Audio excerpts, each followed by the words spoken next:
DIY super clay দিয়ে আজকে তোমাদের জন্য নতুন আরেকটা কেকের টিউটোরিয়াল নিয়ে চলে আসলাম। আর এই কেকটা যে মাশাআল্লাহ দেখতে এত বেশি কিউট হয়েছে, তোমরা তো পিকচার্স দেখে এটার প্রশংসা করে একদম আমার মনটা খুশি খুশি করে দিয়েছো। তাই ভাবলাম এটা টিউটোরিয়ালটা আজকেই তোমাদেরকে আপলোড করে দিই। আসসালামু আলাইকুম এভরিওয়ান, কি অবস্থা তোমাদের সবার?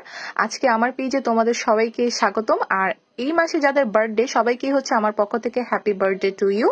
তো যেহেতু ডিসেম্বর মাসে সবারই কম বেশি বার্থডে থাকে, কেন জানি না। তো এই জন্য আজকে এই ডিসেম্বর মাসে আমি সেকেন্ড কেকটা বানাচ্ছি।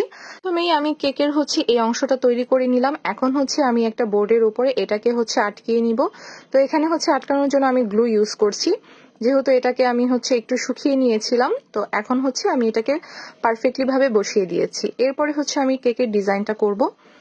কেকের উপরে ডিজাইনটা করার জন্য আমি এখন ডার্ক পিঙ্কটা ইউজ করব, যেহেতু আমি একটা পিঙ্ক কালারের মধ্যে কেক বানাচ্ছি। তো প্রথমে আমি একটা সফট পিঙ্ক কালার নিয়ে নিলাম, তারপরে এখন আমি একটু ডার্ক পিঙ্ক নিয়ে নিয়েছি। এখন এটাকে আমি সুন্দরভাবে রোল করে নিব হাতের সাহায্যে। তো সুন্দরভাবে একটু আস্তে আস্তে করে নিলে খুব সুন্দরভাবে এরকম রোল হয়ে যাবে। এরপরে আমি এখানে দুইটা রোল করে নিব একই মাপের। এরপরে এটাকে সুন্দরভাবে পেঁচিয়ে নিতে হবে।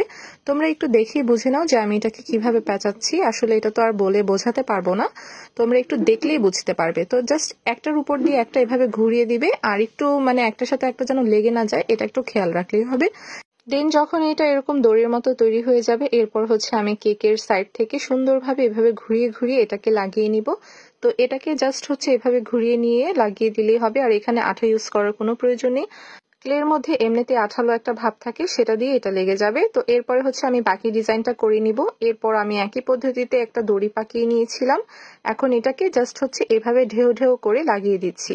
তো আমি পুরাটা ঠিক এভাবে কভার করে নিচ্ছি। দেন উপরে আরেকটা দড়ি দিয়ে এভাবে করে পেঁচিয়ে নিচ্ছি। তো নিচের ডিজাইনটা আর উপরের সাইডটা একই রকম করছি, আর মাঝখানে আমি ঢেউ ঢেউ করে ডিজাইন দিয়েছি। এরপর উপরে কিছু আমি চেরি দিয়ে দিব। তো সেই জন্য আমি জাস্ট ছোট ছোট করে বল বানিয়ে নিব এইরকম। এরপরে এভাবে একটু প্রেস করলেই ছোট একটা ছিদ্রর মতো হয়ে যাবে। এখানে আমি চেরি ফলের যে বটা থাকে সেটা আর কি এখানে অ্যাড করে দিব।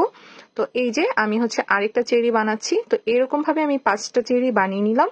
এরপরে আমি ছোট ছোট এরকম পাতা অ্যাড করে দিচ্ছি, বা উপরের যে অংশটা সেটা অ্যাড করে দিচ্ছি। তো এরপরে আমি একে একে এগুলোকে বসিয়ে দিব।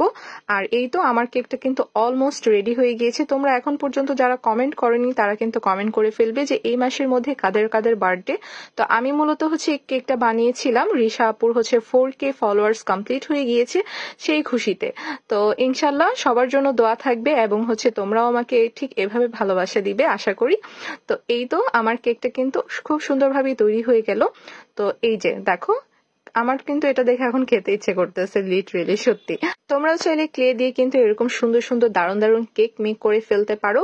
তো যেহেতু আমি এটা রিশা আপুর জন্য বানিয়েছিলাম, তাই এখন আমি এখানে 4Kটা লিখে দিব। আর তোমরাও কিন্তু ঠিক এভাবে পেপার দিয়ে লিখে জাস্ট একটু স্ট্যান্ডের মধ্যে বসিয়ে এভাবে করে লাগিয়ে দিতে পারো, তাহলেই তোমাদের কিন্তু এখানে কমপ্লিট হয়ে যাবে ফিনিশিংটা। তো যারা হ্যাপি বার্থডে উইশ করতে চাও, এখানে হ্যাপি বার্থডে লিখেও কিন্তু উপরে লাগিয়ে দিতে পারো এভাবে।